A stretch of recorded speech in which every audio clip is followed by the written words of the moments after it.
Hi, thanks for joining us today. I'm Sarah Lewandowski, Executive Editor of Digital Content for ASI Media, and I want to welcome everyone to today's webinar on fulfillment services. I'm joined by two distributors to discuss fulfillment and kitting best practices more than a year into the pandemic. We'll be talking about how their businesses pivoted to meet clients' changing needs this year, how they've turned their respective fulfillment services into streamlined operations, and what they expect in the months to come. Here with us are Anna Wynn, partner and VP of Sales and Operations at Monarch and Company, a woman-owned firm with locations in Denver, Cincinnati, and Kentucky. And we also have with us Mitch Silver, VP of Marketing and Sales for Printable Promotions in Chicago. So Anna, Mitch, thanks for joining us today. We really appreciate it. My Yeah, pleasure. thanks for having us. It's partly cloudy with a chance of sales here in Chicago. Nice. Love it. And for those listening, if you have questions for the panelists, please type them into the chat box on your screen and we will address them as time allows during this session. So let's start from the beginning. Tell us a little bit about demand for fulfillment services at your company. How has it changed from before the pandemic, during COVID and the thick of it, and now as states begin to reopen, what is it looking like for you, the demand for it? Anna, why don't we start with you? Yeah. So we've been doing fulfillment for about 5 to 6 years, sitting in assembly, and pre-pandemic, I would say we were doing maybe 1 to 2 kitting projects every few months. And so it wasn't a giant part of our business, but it was something we did fairly often. And really, our areas of focus were we were shipping, kits and packages to brand ambassadors and influencers. Fast forward to post-pandemic, we now have 1 to 2 contractors in here, which is who we have help us build out our kits in here 3 to 5 days a week, and we're shipping anywhere between 50 to 1,000 individual shipments a week. So it's increased pretty substantially, and the audience that we've had has also shifted. So before we were shipping mostly to brand ambassadors and influencers, or shipping bulk shipments to different storage units and locations. And now we actually have brand ambassadors in here helping us kit the items and sending them out to the end users for things like team events, company contests, achievements, virtual meetings, appreciation gifts. So we've increased pretty substantially, in terms of the amount of packages going out, and then our audience has shifted quite a bit as well. Great. So now at this point, are things still pretty, as far as demand, is it pretty high still, even with, some like promising things like the vaccine starting to roll out? There's still like some demand for kitting and fulfillment for virtual applications. Yeah, absolutely. We haven't seen a drop off at all. If anything, we're running out of space. And so the opportunity has been there for us. And, I think a lot of it has to do with our sales team also asking the right questions, making sure to ask, how are you collecting addresses? Do you need to collect addresses? Are half your people from home? Are half your people at the office? Maybe we could help you out with that, and really capturing that business as well. And so I think that the demand is there, and also we're asking for the business, which I think that those two things combined have kept us, have kept it sustainable and ongoing. Great. We haven't seen a drop off. Perfect. Okay, great. And Mitch, what did things look like for you and your team, before the pandemic, during it, in the thick of it, when things were really like very, uncertain, and now that things are starting to open back up, what does it look like for you?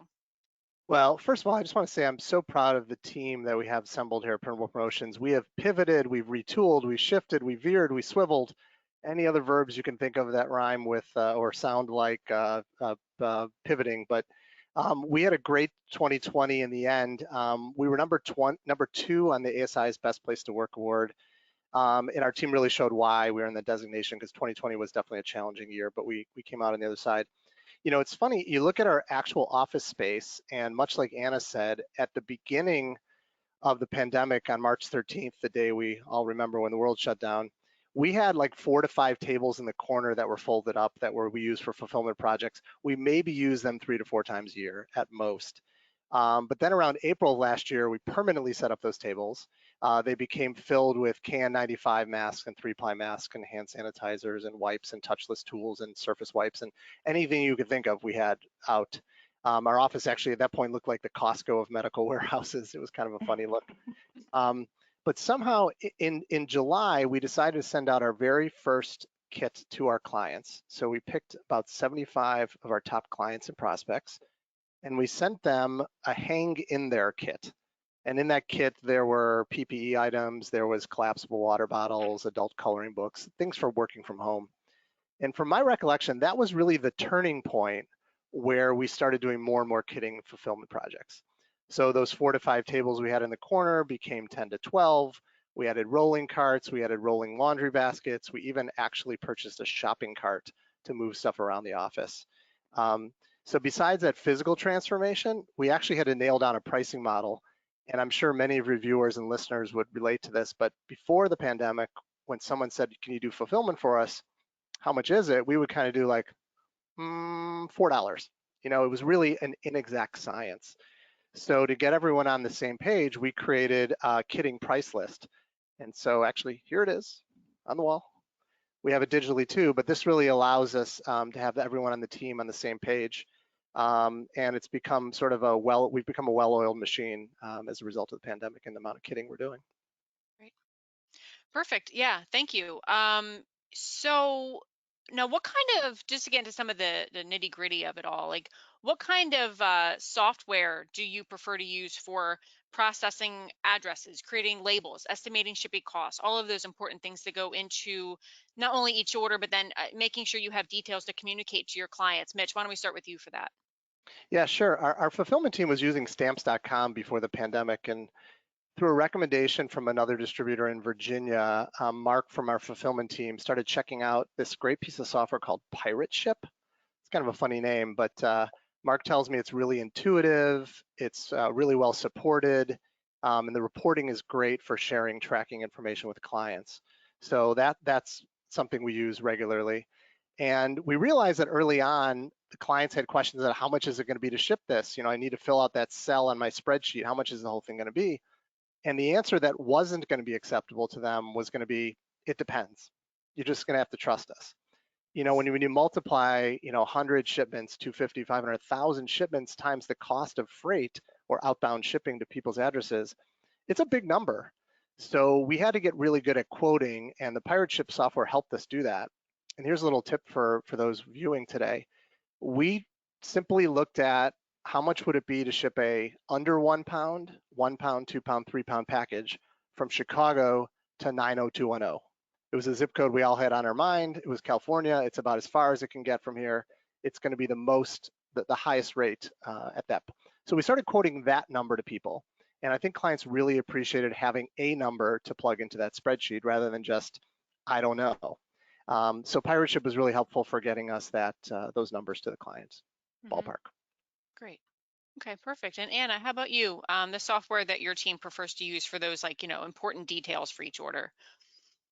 Yeah, we use a software very similar to Mitch. We use what's called Shipping Easy, and we have loved it. And I know there's other ones. There's XPS and ShipStation. There's quite a few good ones out there. But like Mitch, and I didn't mention earlier, but our office basically went from an office to me bringing all of our furniture home and putting it in my basement, and tables everywhere. And it hasn't turned back. And part of what we did that kind of goes along with the shipping software is I can't believe, I'm embarrassed to say we didn't have this before this, but we invested in a thermal label, and that has been a game changer. Much like some of the other equipment that we bought, like just little things like a dolly, a tape machine, little tools that make your everyday a little bit easier. But back to the shipping software, what it's really done for us, very similar to Mitch, we were able to quote things very easily, very quickly. We kind of knew, okay, a small box is going to be around, we can charge around $8, a medium is 10, and we kind of came up with those numbers so that we knew quickly how we could quote our clients. And then the software also is really easy to navigate and quote. But some other things that really, really help us out are that we can do. This morning we were uploading 700 addresses and printing out all the shipping labels for a project that was going out today. You're able to save different package types. So it's like the little things that you can reuse and make it just that much easier when you go in. And then I would also say, we can get shipping quotes right away. So we're not waiting 2 weeks on FedEx or UPS. And because within Shipping Easy, the we went from needing to charge $25 for a medium box to $15 and making a higher margin. So our cost dropped substantially by joining their subscription service. And then I think one of the biggest game changers about this software for us has been the individual shipping notification. So taking that off of the client's plate and saying, hey, we're going to do this. We're going to do this on your behalf. They're going to get a shipping notification when it leaves and when it delivers.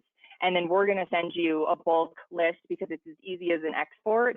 And we'll take care of tracking through delivery as well. And so I think those things for us have really been game changers with the software. And when you look at all of that value for $29 a month or whatever it is, it becomes a no-brainer for us. Mm-hmm. Mm-hmm. Great. But pre-pandemic, we were printing out FedEx labels, folding them in half, and putting them in in shipping labels. So it's very recent that we had to streamline, and Shipping Easy is what we used. Great. Perfect. Yeah, I think anything that's streamlines the process when you have 700 packages that have to go out for an order is helpful. So yes, and actually we have a question from Alyssa. She was wondering for the two of you, because you were saying, both of you, that the kitting was a part of your business, but not a huge part of your business before the pandemic. When we think about the client mix a little over a year ago, what did that look like? Like, what were you the industries that you were serving mostly? Anne, I want to start with you. Yeah, so a large part of our client base is we work with experiential event companies. So it was a little scary when that hit and everything shut down and order cancellations started coming in, event cancellations. Can you hold on to this? And everything, halted, as I'm sure did for everybody on this call as well. And so pre-pandemic, we were working a lot with experiential event companies. We are seeing that come back a little bit. That is still a large part of our client base, but we were doing events. That was a giant portion of our business. And since the pandemic, it has shifted to helping capture more of the business of some of our corporate clients, because we were able to take what we learned in working with our event clients, or maybe working with some of our PR agencies that we were shipping to brand influencers. We were able to take that and introduce it into corporate gifting, because we now had the opportunity to show what we could do with kitting and shipping to home, and people started seeing the benefits of that. So I would say it's shifted a little bit, but really our client base has stayed strong. It's just that we saw the events drop off, and now we're kind of seeing them come back. Okay, yeah, just like another aspect that it seems like you were actually well positioned for when it all kind of turned. Yeah, great. And Mitch, how about you? Your client base, before the pandemic, and Anna, how it's maybe changed a little bit. Yeah, I mean, first I want to say that Anna and Yvonne, her partner, have done an amazing job with what they've really turned something they were already successful in into just leveraging into something even more successful. Yeah. We talk offline a lot, and I'm always impressed with their operation. I would say for us, I don't think anything's changed either. We didn't do that experiential marketing agency client, but it basically is the same mix of clients. They've just had to adapt to their situation. So to keep employees engaged and keep the culture humming along, we were sending things to people's homes instead of to the offices. So I think whereas we used to ship 500 items to one location, now it's one item to 500 locations. So I don't think the industry mix changed. It's just people had to adapt to how they needed to stay in touch with their employees and their clients and their prospects. So I don't think our industry mix changed much at all. Okay, great. Okay, so we actually have another question from Michelle. Michelle asks, how did you create the kitting cost sheet? Mitch, I know that you held yours up. Mm-hmm. Yeah, so how did you kind of build that? I would say, what did you start with, and then how did you kind of expand it out so that there was, plenty of detail for every order that you'd be able to communicate that at the front? Right. So it's interesting. So the kitting price list took us a little while to come up with. It wasn't super easy, but we had a general feel for how long a project would take to do, and we knew that adding additional items would add incremental costs. So the kitting price list is really broken up into three parts. So one, what's the outer packaging that a client wants to choose? So that would be things like poly envelope, bubble envelope. Do they want a sticker on the outside? Do they want a brown box? Do they want a white box? And then there's the inner packaging, which would be, do you want crinkle paper? Do you want tissue paper? Do you want note cards? Do you want us to wrap anything for you in terms of gifts? And the third piece is the fulfillment, and this is really the labor costs. So one item is X dollars to put in, add in another 50 cents for the next item, that sort of thing. And then lastly is just the shipping method, so USPS or UPS. Mm-hmm. So, Okay. you know, there's a lot of minutia that went into this, but generally, you could simplify things. We offer a lot of stuff, right? So we have gift wrapping. No client has ever asked us for gift wrapping. It just doesn't seem to be a thing, but we have it. Therefore, everyone on the sales team is prepared to answer the question if it comes up. So what I think might be the simplest thing for someone to do would be to figure out all their net costs for the pieces that go into a maybe good, better, best package, right? So the good might be a brown box with custom packing tape. A better might be a white box with a sticker on the outside and a note card on the inside. And a best might be crinkle paper, custom notes, and all the other things I mentioned before. So if you come up with the simple way to package it, then you don't have to have a price list for the client. You don't have to break out the individual pieces. We just did it because we wanted to be prepared. But frankly, I think you could simplify what we had done. Sure. Okay. Okay, fair enough. And Anna, about the same, would you say, did you, when you're building a price list, it sounds like it's, very similar, like the main aspects that need to be accounted for, and then how you kind of build from there, like the framework for it. Yeah, so we do it very similarly and also a little bit differently. So we tried a few different pricing models, and we did a lot of time studies where we would get the items in, or we would even just pick fake items and pretend, and we would sit there and, how long is it going to take to build this box, and get time estimates. And now we kind of are at a place where we know, okay, we know that we can build about 80 kits a day with one contractor on site.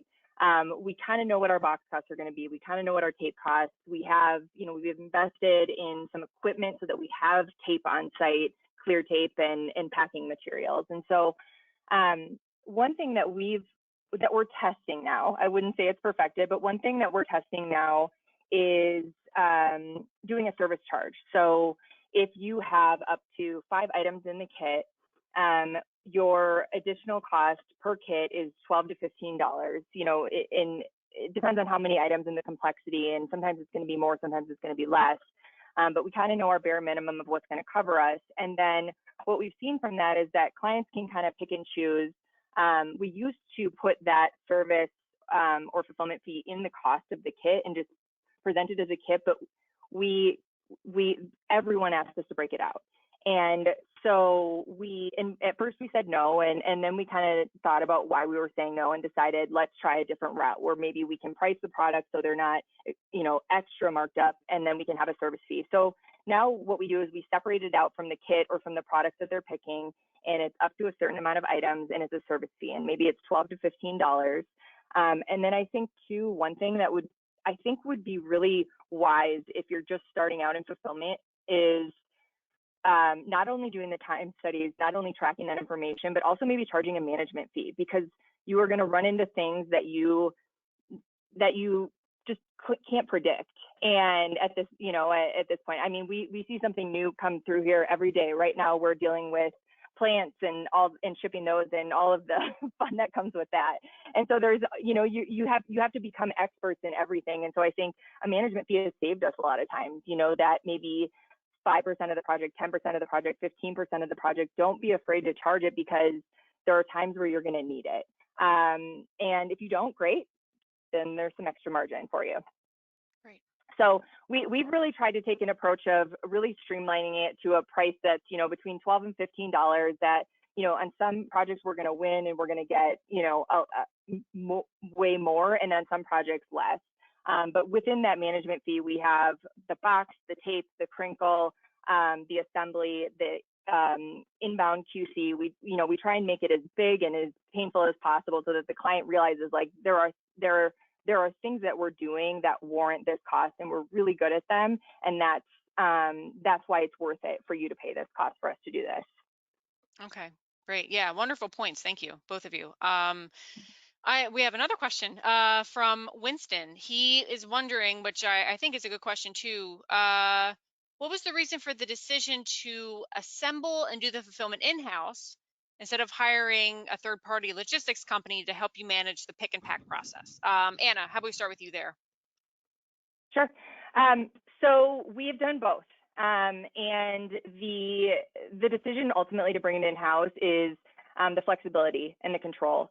You know, in working with fulfillment houses, I think there's a learning curve to just getting working together. And I think we are able to be more flexible and adaptable. So for instance, the project that I was just talking about with the plants, that's 700 pieces, Uline showed up 2 days late. We were able to pivot and move other fulfillment ahead of it so that we can kind of like keep things going.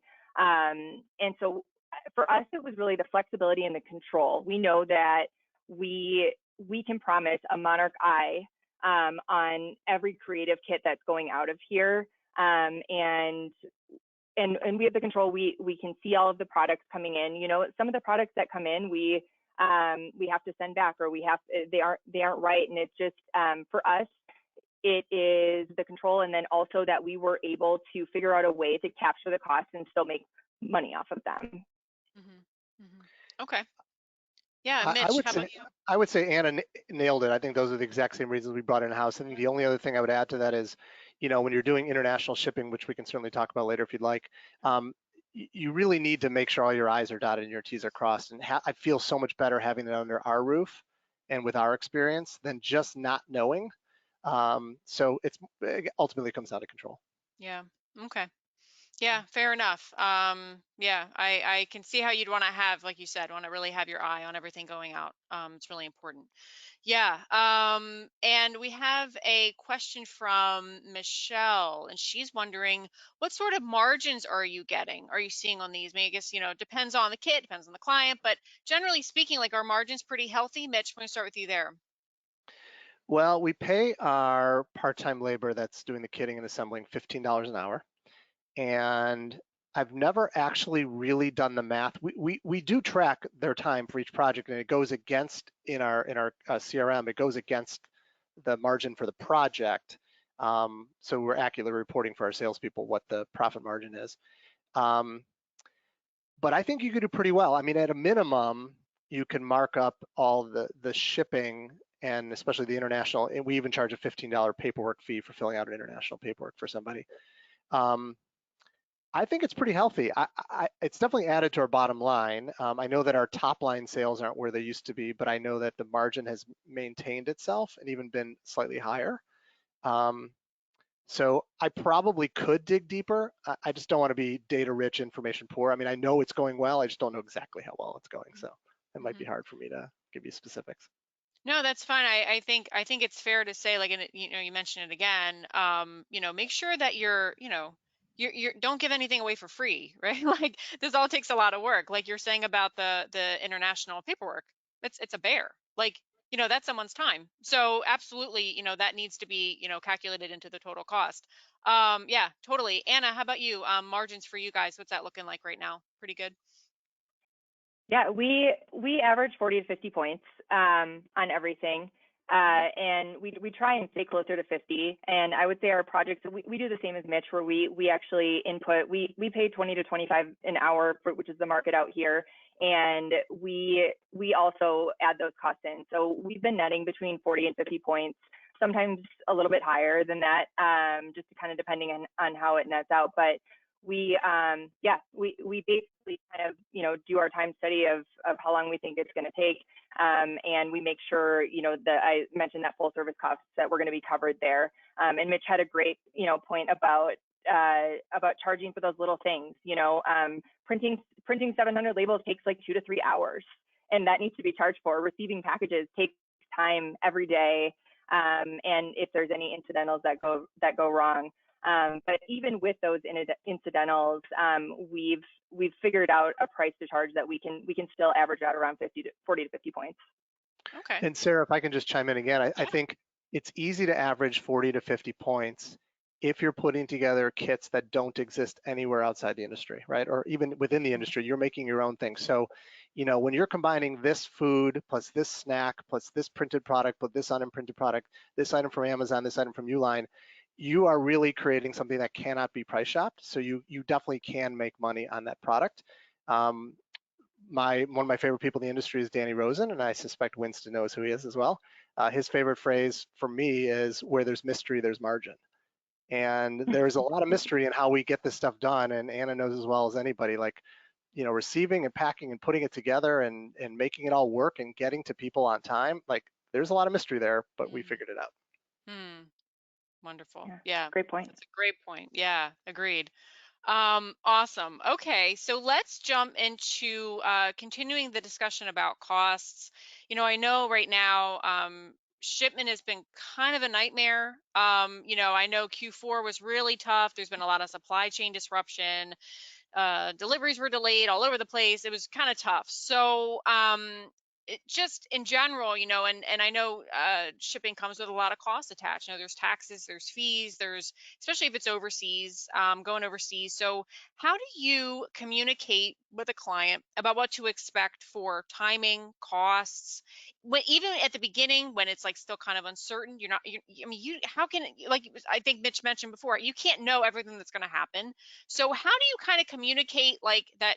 There's some uncertainty here, but you know, we have your hand. We're gonna, you know, get you through this. It's gonna be okay. But how do you communicate that, you know, in the beginning in a way that's assuring? Anna, why don't we start with you there? Yeah. Yes, shipping has been stressful this year, and you know, it is boiled down to any, you know, it boiled down to the, you know, the global problem that's happening, but. So we haven't had better success with FedEx or UPS or USPS. It's really been about the same. I've seen more lost packages than in my entire 13 years in the industry in these last 6 months. And so it's been, you know, and more return packages than we've ever received too, because people are having stuff shipped to UPS access points and not picking up.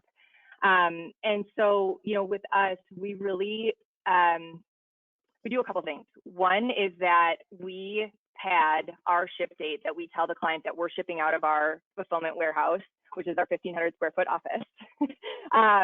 We tell the client that we're shipping actually 2 to 3 days later than we actually plan to ship.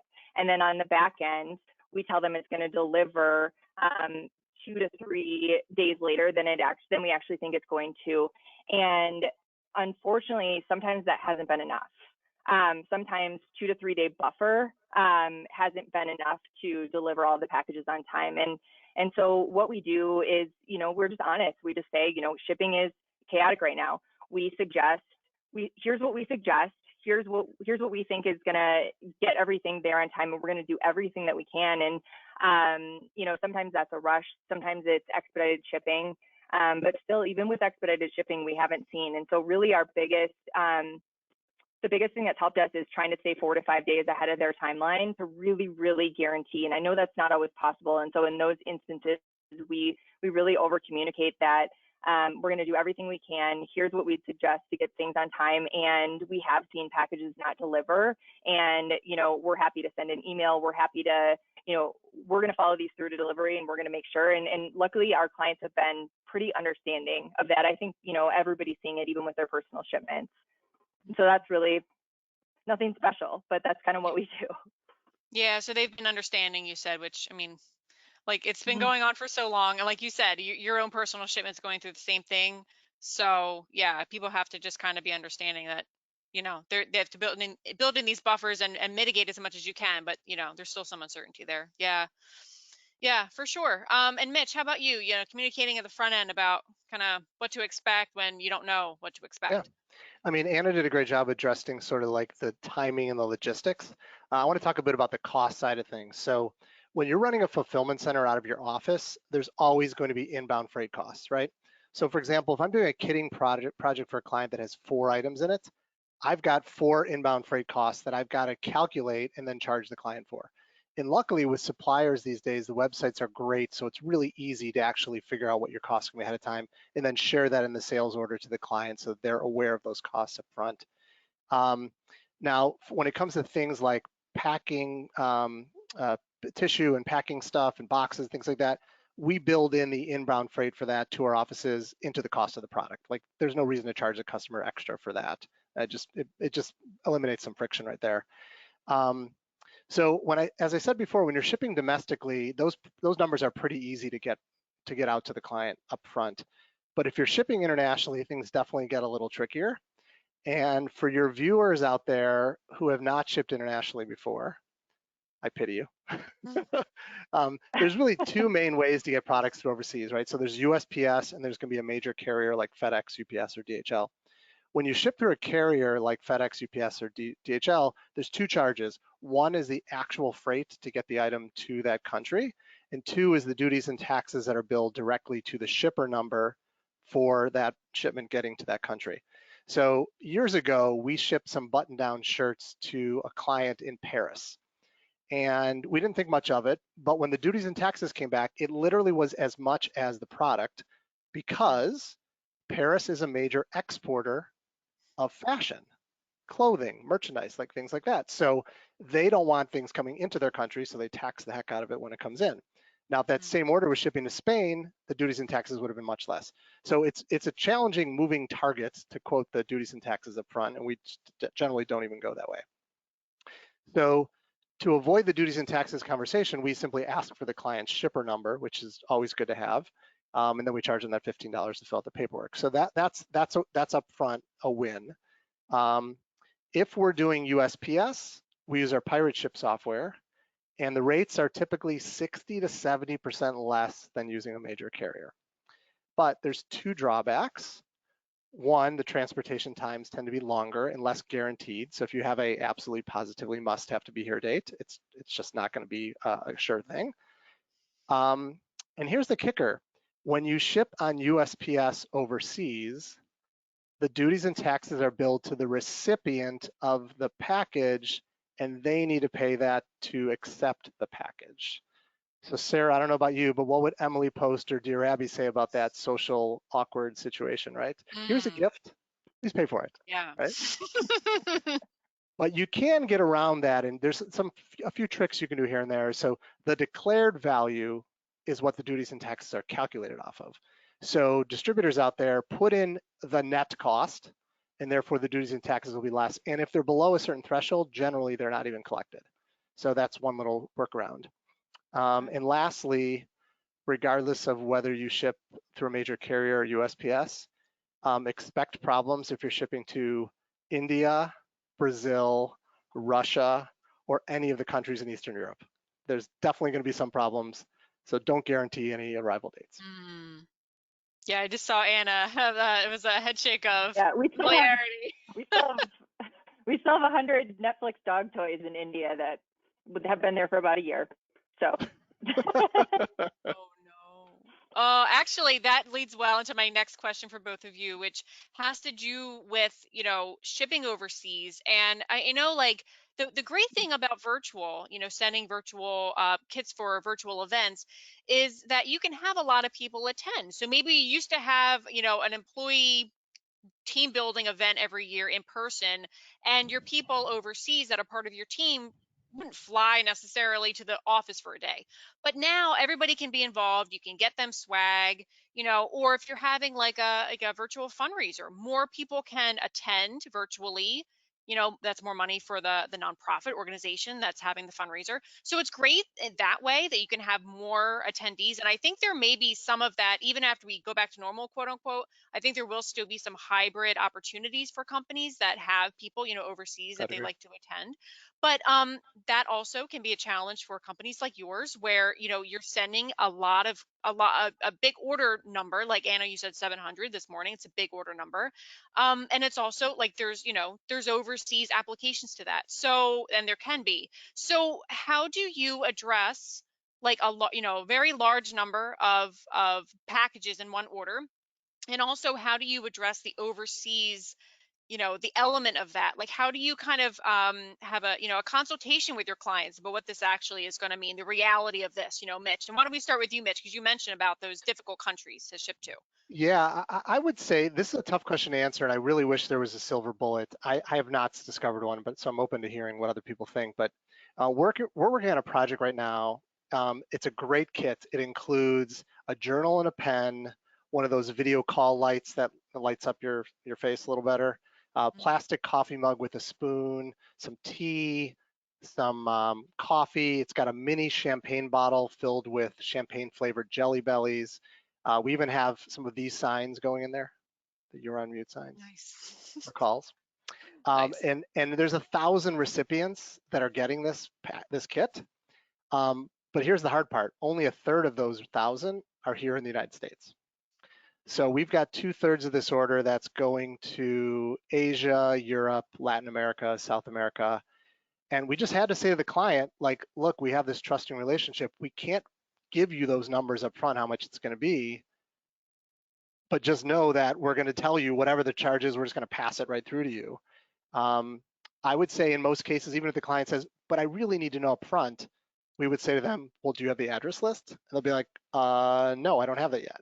People are still registering. So it's a very hard conversation, but you just have to sort of, people buy from those they know, like, and trust. That trust part is critical when you're talking about shipping internationally. Okay. Yeah. Okay. Point well taken. Yeah, I think it's like you said, it's not going to be an easy conversation. Yeah, Anna, has it been similar for you? Like, how do you address, like large order numbers, shipping overseas, all the uncertainty that comes with that? How do you address that with your clients? Yeah, I think with the overseas portion, I had mentioned the dog toys that are stuck in India customs.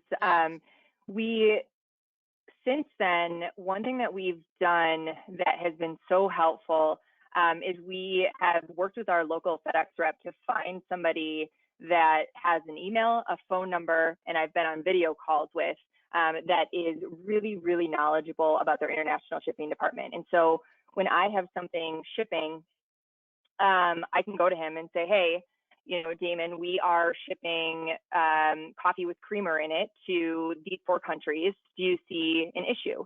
And we like to ask him, we prefer not to ask him after the order has already been taken, because the client will receive the news better that, some of their overseas recipients can't get this specific item at the beginning of the order than right before you're about to ship it, right? So we try and hit that on the front end. And so having somebody that people can access on the team has been really, really helpful. And then the other thing that we've done is that we've made an internal shared spreadsheet that we record this information. So like Mitch said, there's certain companies that don't want to accept, there's certain countries that don't want to accept textiles, or there's certain countries with the coffee and creamer that can't accept anything derived from a cow. There's no way for you to know all of these things, right? And so I think for us, relying on an expert for those types of issues has been a real game changer. And then also extending that knowledge to our team so that we can hopefully try and get it out in front of the order and make sure that we order accordingly. So in that instance with the coffee and creamer, we were able to just sub that one coffee for that one recipient and ship it in, got it in, no problem. And so since we've had that, we've had far less issues with actually getting things stuck and not delivered in other countries. The cost, I agree with Mitch, is a whole different ball game. And generally shipping a small package to another country is going to be $150 plus duties and taxes, which generally ranges from 12 to 15% of the declared value. But like Mitch said, there's you don't know that, because sometimes other products are charged higher. And so we also used Mitch's tip about getting their account number. And then another thing that we've done is just really lean on our really lean on our shipping partners. And so asking FedEx, like, hey, we ship to Canada really, really often. Is there anything that we can do? And then they came up with a plan for us that our Canada shipments from us shipping to Canada are only $25, duties and taxes covered, if the package meets this criteria. And so that's something else that we've done, is just really lean on our partners to help us bring those costs down, because it's expensive. And I think, I am really excited that companies are including overseas employees and are trying to be really inclusive. And, we have seen that there is a lot of sticker shock with the cost to do that. Right. Yeah, I think, but just the making sure that you're leveraging, the experts that are there, right? So whatever shipper you use, yeah, they know, and I'm sure they're more than happy to work with you and help you out. Yeah, that's a great point. That's a great point. Definitely. Okay. Yeah. So I just wanted to also ask both of you about, some recent projects that you've worked on, maybe some case studies, anything that was like really kind of showed off how streamlined your processes have become over the past year. Mitch, why don't we start with you there? Any cool projects you've been working on recently that have kind of taken all this into account? Yeah, I mean, this is a really fun time of the year. We're doing less projects, I feel like, but the ones we're doing are great. Hmm. It's graduation season. We have a lot of Mm. education clients. So, a couple that come to mind right now, we're working on a project for a large university that has 1,000 students graduating from the business school. So, we printed and are shipping those corrugated lawn signs that people put up to say they have a graduate in their house. So, we're including a business card, a printed card with that. Um, we are also working with a high school that asked us to put together a kit for their graduates. There's a drive-through graduation. I guess that's a thing these days. So a custom white bag with custom printed label popcorn on the inside with a custom bottle of water. The reason why I think that's interesting is because we all know that water is very expensive to ship, and they could probably go to their local store and just buy it and put it in there. But so many people are working remote these days. No one wants to go to Costco, buy a pallet of water, bring it back to their house, put it in a bag, get some popcorn, put a label on that. So even though it's costing them a lot more, they just want the ease of receiving the box, opening it up, and handing these bags out to people. So Mhm. that's going on. We're also working on a university alumni weekend. It's actually happening. I was surprised to see that it's actually happening. But so we built an online store with a pick a gift shop Hmm. where alumni who are attending the event have a choice of one of 3 gifts. So once the shop closes, we assemble all the orders, we ship them off, or we send the POs off to our suppliers. And then once we get them back in here, then we're going to ship them out to the individual attendees. And lastly, we're also working on a really fun project for a technology company. I think this one was one of the more clever ones I've seen in a while. They have a small roundtable event that they do 3 times a year, and they invite their top clients and their prospects. And each event attendee gets a choice of a gift. So the gift, for example, the first roundtable is, are you more a beach person or a mountain person? And depending on what you say, you get either a hammock or a towel combined with some other things into a kit. There's another one, the second event, the same roundtable was, are you a grill out person or are you a picnic person? And so you get to choose some gifts accordingly. And then the third event is relax or get moving. Which one are you? And so the relax has like slippers and candles, a diffuser from Snugs, and the get moving has like a Nike backpack, a bottle, a water bottle, and some yoga items. So those are Cool. some fun things we're working on right now. Yeah. Oh, that's fun. I love that, like pick your gift package kind of thing. Which one Oh, are that's you? great. Right? Yeah, I'm just thinking about that. It's not, I feel like for the last one, it's like I'm like a get moving, but I should be relaxed. You know what I mean? Like I've been told to relax my whole life. You can tell your therapist about that, Sarah. Yeah, exactly. So Anna, what have been some orders you've been working on recently that have kind of, been exciting and really showed off your team's skills that you've honed over the past year? Yeah. Well, I actually wanted to dive a little bit into the plant one that we're doing right now to kind of Yeah, share like it's share the good things and also share some things that have gone really wrong. sure. To just kind of show you like there's the good and the bad. You know, we're 5-6 years into it. We're experiencing new things every day and applying kind of what we've learned. But so right now, the 700-piece project we're working on for an event company, and this is for an event for women in retail. And they are receiving a box filled with a live plant, a candle, a water bottle that we actually co-branded with Monarch. And then we've really been trying to bring in local vendors, local artists, minority-owned companies, you know, as much as we can into these kits. And so really pairing them with something that's going to elevate the merchandise, you know, that we get from vendors in our industry. And we partnered with On Tap Kitchen, who is a company in Boulder. And so what's really fun about that is that, you know, it's a small company that's like a huge order. They're so excited. They came and they like delivered them in person. You know, it took them like 10 trips to get everything in, but it was like, you know, you can tell it's just changing, you know, it's changing their business, and it's so fun for us to see. And so that's, the really fun part about it. And then, the parts that have also been fun and challenging are, we are a 1,500 square foot office space on the third floor of a building. And the client got a few vendors to help them out. And so they chose a few vendors that they were going to be sending us stuff to receive, which make sure to charge for that if you if you do that. And so what happened with both of the items that we received is, number one, 2 pallets showed up that we had no idea were coming. We knew that they were coming, we just didn't know that they were going to be palleted. And so, that's time somebody's got to go downstairs, break it down, bring it up. And that somebody was me. And it was raining, and which is a fun, just like a little addition. And then with the plants, we haven't ever shipped plants before. And so, there's some things that we thought about there that we were like, what could go wrong? That's just like the number one thing that should go through your mind when you're doing kitting. What could go wrong? How can I plan to avoid that? And with the plants, we tried to get a sample. We couldn't. It wasn't our contact. It's nobody in the industry. It's the client's contact outside of the industry. And when we finally did get the sample, it was after she had shipped all 700 here. And when we opened it, dirt everywhere. And so we were just imagining these kits that were going to arrive to these recipients. They sit on their couch. They're super excited. They open it up. They don't see the dirt right away. They pull it out, and then there's dirt all over their white couch or white carpet. And so, we suggested to the client, let's put a sticker on top that says, handle with care, contains dirt. That was all we could really do at that point because there was no way to repackage them. But then other things like, should we water, and this can apply to obviously merchandise, but making sure that we got on the same page with the client in terms of like limiting Monarch's liability for things that we're receiving and putting in kits that we can't ultimately be responsible for. So making sure that the vendor said in writing, you are not responsible for watering 700 plants.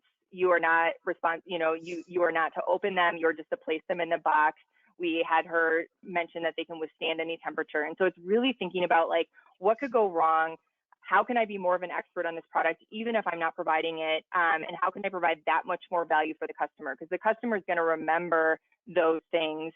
And we want to make sure if something does go wrong and a plant needs to be replaced, because that wasn't our vendor that we provided, that's going to be on, that company to replace it. And so I think that, just like really the moral of the story there is like having the hard conversations up front with the client or with the vendors to make sure that you're not going to end up in a situation that that you could have had a conversation about up front that would have taken away your responsibility for that. And the client was like, thank you so much.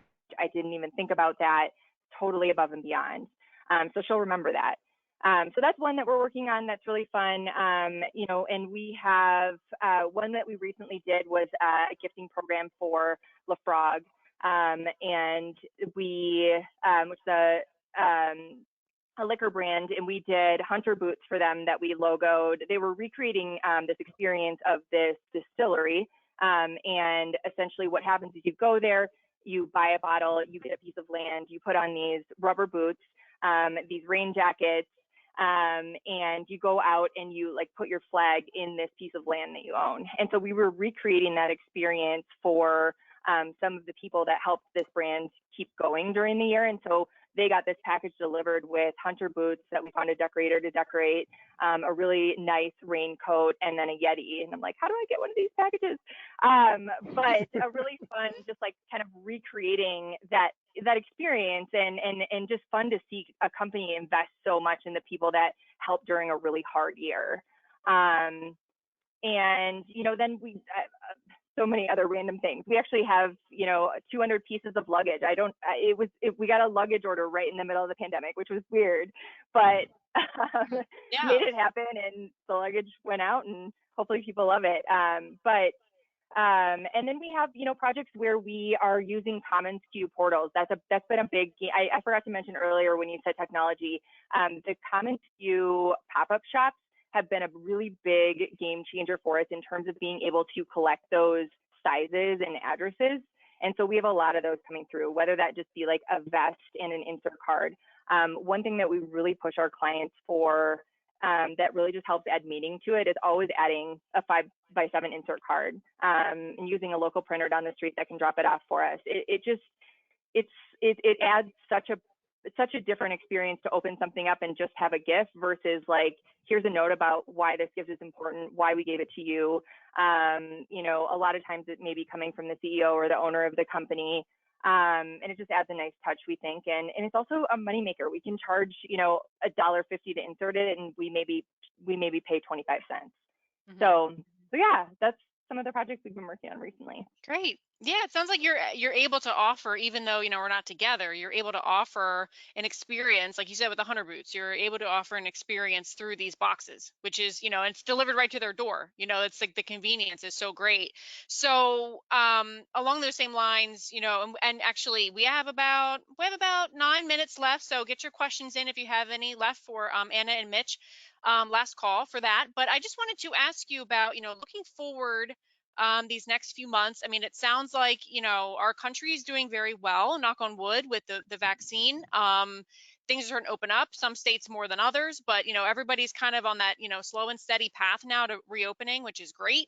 So, as far as kind of getting back to some semblance of normalcy and the role that kitting and fulfillment will play in that, you know, kind of COVID changed world, what are you expecting over the next few months into, you know, the end of the year, even into next year as things open back up? What are you expecting for your fulfillment arm of your company and the demand that you'll see? Anna, why don't we start with you there? Yeah.